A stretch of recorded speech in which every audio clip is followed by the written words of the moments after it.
सूरह अहज़ाब की आयत नंबर 40 में अल्लाह रब्बुल इज़्ज़त ने आका करीम सल्लल्लाहु अलैहि वसल्लम की ख़त्म नबूवत को बयान फरमाया मा काना मुहम्मदुन अबा अहदिम मिर रिजालिकुम वलाकिन रसूलुल्लाहि व खातमन नबिय्यीन।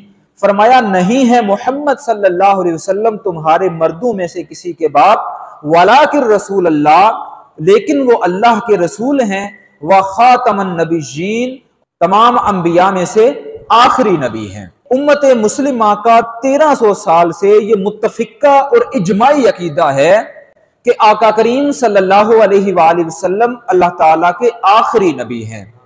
आप सल्लल्लाहु अलैहि वसल्लम के बाद कोई भी नया नबी दुनिया में नहीं आ सकता।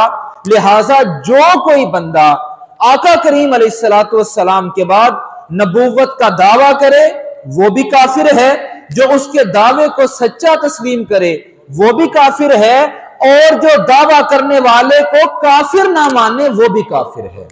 जामे तिर्मिज़ी हदीस नंबर 2272 आका करीम सल्लल्लाहु अलैहि वसल्लम फरमाते हैं इन्न नबुव्वता व रिसालता का दिन काताअत। नबुव्वत का सिलसिला भी मुनक़ते हो चुका, रिसालत का सिलसिला भी मुनक़ते हो चुका। फला रसूल बअदी वला नबी, अब मेरे बाद ना ही कोई रसूल आएगा और ना ही कोई नबी आएगा। इसी तरह जामे तिर्मिज़ी हदीस नंबर 2219 आका करीम सल्लल्लाहु अलैहि वसल्लम फरमाते हैं सयकून फी उम्मती सलासून कज़्ज़ाबून, अनकरीब मेरी उम्मत में 30 झूठे आएंगे, 30 कज़्ज़ाब आएंगे। कुल्लुहुम यज़अमु अन्नहु नबिय्युन, उनमें से हर एक ये गुमान करेगा कि वो अल्लाह का नबी है। फरमाया व अना खातमुन नबिय्यीना ला नबी यबादी, लोगों वो सारे झूठे होंगे, सबके दावे झूठे होंगे, क्योंकि अना खातमुन नबिय्यीन, मैं अल्लाह का आखिरी नबी हूं, ला नबी यबादी, मेरे बाद कोई नबी नहीं आएगा। जामे तिर्मिज़ी हदीस नंबर 3686 इरशाद फरमाया लौ काना बादी नबिय्युन लकाना उमर इब्न अल-खत्ताब, अगर मेरे बाद किसी को नबूवत मिलना मुमकिन होता तो उमर बिन खत्ताब नबी होते।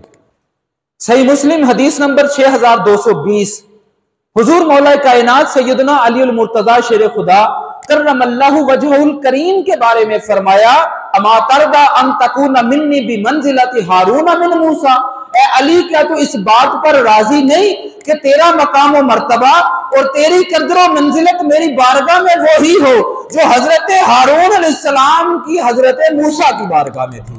इल्ला अन्नहु ला नबी यबादी, मगर एक बात है कि मेरे बाद नबी कोई नहीं।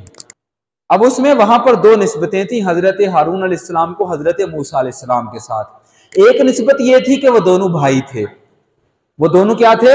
भाई थे। तो हुजूर ने फरमाया ए अली, जिस तरह हारून मूसा के भाई थे इसी तरह तुम मेरे भाई हो। एक दूसरी निस्बत ये भी थी कि मूसा भी नबी थे, हारून भी नबी थे, इसलिए साथ वजाहत फरमा दी भाई तुम मेरे उसी तरह हो जिस तरह हारून मूसा के भाई थे। जहां तक नबूवत का ताल्लुक है तो इल्ला अन्नहु ला नबी यबादी, मेरे बाद नबूवत कोई नहीं, मेरे बाद नबी कोई नहीं आएगा। नए नबी की जरूरत कब पेश आती है? 3 असबाब होते हैं उसके। पहला सबब यह होता है कि जब पहले नबी की तालीमात मिट चुकी हूं या अपनी असली हालत में बाकी ना रही हूं। तो जहां तक आका करीम सल्लल्लाहु अलैहि वसल्लम की तालीमात का ताल्लुक है तो आका पर नाजिल होने वाला कुरान भी आज तक उसी हाल में महफूज है, क्योंकि इसकी हिफाजत का जिम्मा अल्लाह पाक ने खुद कुरान पाक में इरशाद फरमाया। सूरह हिजर की आयत नंबर 9 में अल्लाह ताला ने इरशाद फरमाया इन्ना नहनु नज़्ज़लना ज़िक्र व इन्ना लहू लहाफ़िज़ून, कि इस जिक्र इस कुरान को नाजिल करने वाले भी हम हैं और क़यामत तक इसकी हिफाजत करने वाले भी हम हैं। तो हुजूर अलैहिस्सलातु वस्सलाम की तालीमात भी आज तक महफूज हैं, हुजूर अलैहिस्सलातु वस्सलाम की पर नाजिल होने वाली किताब भी आज तक महफूज है। लिहाजा नए नबी के आने का जो पहला सबब होता है वो तो पाया ही नहीं जाता।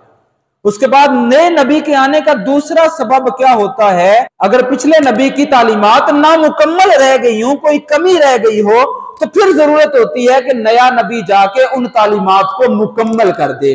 तो जहां तक इस्लाम की तालीमात इमामुल अंबिया सल्लल्लाहु अलैहि वसल्लम की तालीमात का ताल्लुक है। ये तो आका को भी ऐलान फरमाने की जरूरत पेश नहीं आई कि मेरा दीन मुकम्मल हो गया, मेरी तालीमात मुकम्मल हो गई। अल्लाह ताला ने सूरह माइदा की आयत नंबर 3 में खुद ऐलान फरमा दिया, अल यौमा अकमलतु लकुम दीनकुम व अतममतु अलैकुम निअमती व रदीतु लकुमुल इस्लाम दीना। आज के दिन मैंने तुम पर तुम्हारा दीन मुकम्मल कर दिया। व अतममतु अलैकुम निअमती, तुम पर अपनी नेमत भी मुकम्मल कर दी।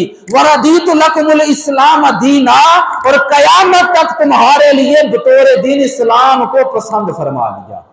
तो गोया नए नबी के आने का दूसरा सबब भी यहां पर पाया नहीं जाता। किसी नए नबी के आने का तीसरा सबब यह होता है कि जो पहले नबी आया है वो किसी खास जमाने के लिए आया हो, या किसी खास इलाके, कबीले या एक मुल्क के लिए आया हो, तो फिर जरूरत होती है कि अब बाकी लोगों के लिए, बाकी इलाकों के लिए या आइंदा जमाने के लिए किसी नए नबी को भेजा जाए। तो आका करीम अलैहिस्सलातु वस्सलाम की नबूवत का अगर जायजा लिया जाए, हुजूर की नबूवत के बारे में सूरह आराफ की आयत नंबर 158 में अल्लाह ताला ने खुद ऐलान करवा दिया, या अय्युहन्नासु इन्नी रसूलुल्लाहि इलैकुम जमीया, ऐ लोगों मैं तुम सब की तरफ रसूल बनाकर भेजा गया हूं। और उसके बाद सही मुस्लिम हदीस नंबर 1167 1167 आका करीम सल्लल्लाहु अलैहि वसल्लम ने इरशाद फरमाया, उरसिलतु इलल खल्क़ि काफ़ा, मुझे तमाम मखलूकात की तरफ नबी बनाकर भेजा गया है। तो हुजूर अलैहिस्सलातु वस्सलाम ने खुद बता दिया कि जो नबूवत नए नबी के आने का तीसरा सबब होता है वो भी यहां पर पाया नहीं जाता।